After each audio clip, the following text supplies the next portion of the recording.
दोस्तों आज की इस वीडियो में बात करेंगे मिष्ठान फूड स्टॉक में। आज लगभग 5.5% से ऊपर इस स्टॉक में गिरावट देखने को मिली। और इस स्टॉक में क्या पूरे पूरे सेक्टर में ही जो मिड कैप है, लार्ज कैप है या स्मॉल कैप है, सभी में गिरावट देखने को मिली। और इस गिरावट का कारण जानेंगे, क्या कल भी गिरावट रहेगी, एफआईडीआई की आज पोजीशन कैसे रही और मार्केट में कितने बिकवाली का दबाव रहा, उसके ऊपर बात करेंगे। लेकिन उससे पहले यदि आप लोगों ने E22 market YouTube channel subscribe नहीं किया, प्लीज़ सब्सक्राइब करें, क्योंकि आप लोगों का सपोर्ट मुझे और मोटिवेट करता है, ताकि आप लोगों की और अच्छी अपडेट लेके आ सकूं और अच्छी अच्छी वीडियो लेके आ सकूं।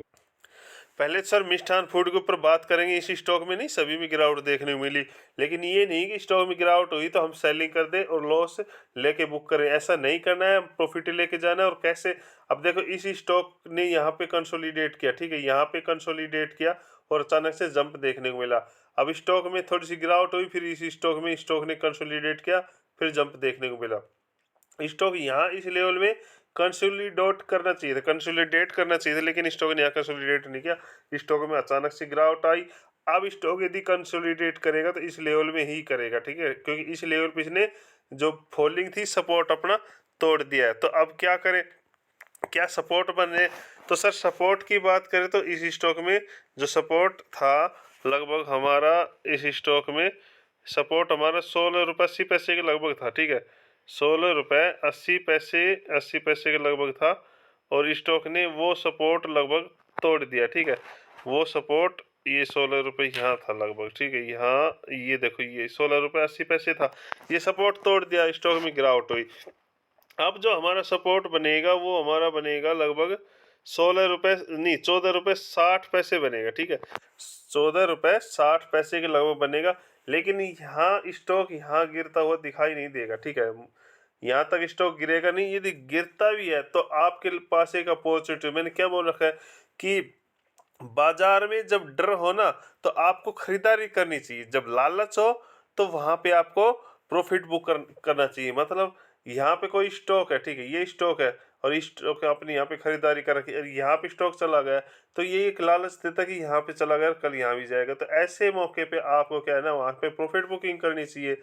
और जब स्टॉक यहाँ से यहाँ गिरे तो उस समय आपको डरना नहीं चाहिए और लोगों की तरह पैनिक नहीं होना चाहिए, क्योंकि वो इस समय जो भी है ना गिरावट होती है ना, यहाँ पे पैनिक हो जाते हैं निवेशक अगर वो अपना कैपिटल निकाल लेते हैं। तो ऐसे मौके पर आपको खरीदारी करनी चाहिए इस लेवल पे, ताकि यदि इस लेवल पे से थोड़ी सी और गिरावट भी होती है तो और क्वांटिटी ऐड करो, और उसके बाद जो तेजी बनेगी ना, वो तेजी बनेगी, भयंकर तेजी आएगी, भूचाल आएगा, ठीक है। तो वो तेजी का जो प्रॉफिट है ना वो लेके जाना होता है, तो ये मौका होता है सर।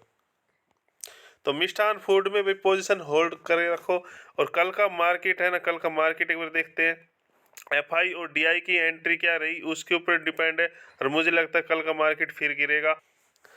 आज जो एफआई और डीआई की पोजीशन रही, देखो एफआई की पोजीशन रही, एफआई की पोजीशन 19,190 करोड़ की बाई वैल्यू रही। उन्होंने क्वांट मतलब आज निवेश किया है, खरीदारी की, लेकिन सेल कितनी रही, उन्होंने सेलिंग कर दी 20,512 करोड़, यानी कि जिसकी नेट वैल्यू कितनी निकल के आई, 1,322 करोड़ की, यानी कि उन्होंने आज सेलिंग कर दी है, ठीक है, उन्होंने बिकवाली कर दी है। और डीआई ने लगभग बाई किया 16,194 और सेल किया 11,447, तो जिसकी वैल्यू निकल के आती 4,754 करोड़। अब ये सवाल ये है कि जब डीआई की इतनी एंट्री है तो फिर एफआई की तो बिकवाली बहुत कम है, तो इसके बाद बाजार में गिरावट क्यों? सर देखो कि जब एफआई ने गिराव, एफआई होता क्या है सर कि एफआई हमेशा बिकवाली कर देता है, ठीक है, मार्केट गिरने लग जाता है।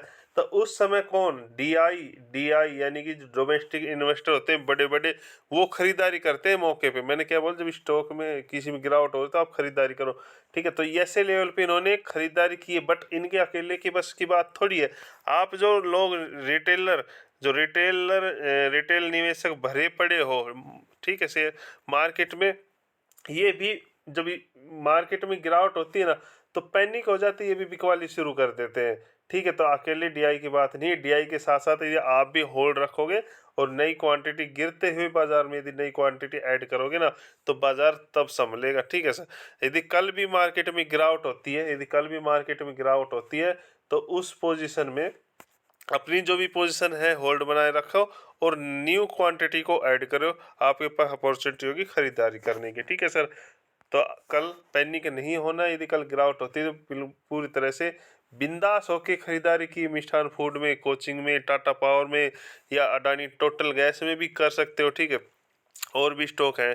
ठीक है, तो जो भी स्टॉक है भाई होल्ड रखो और नई खरीदारी के बारे में सोचो। और कोई सवाल हो तो कमेंट करो।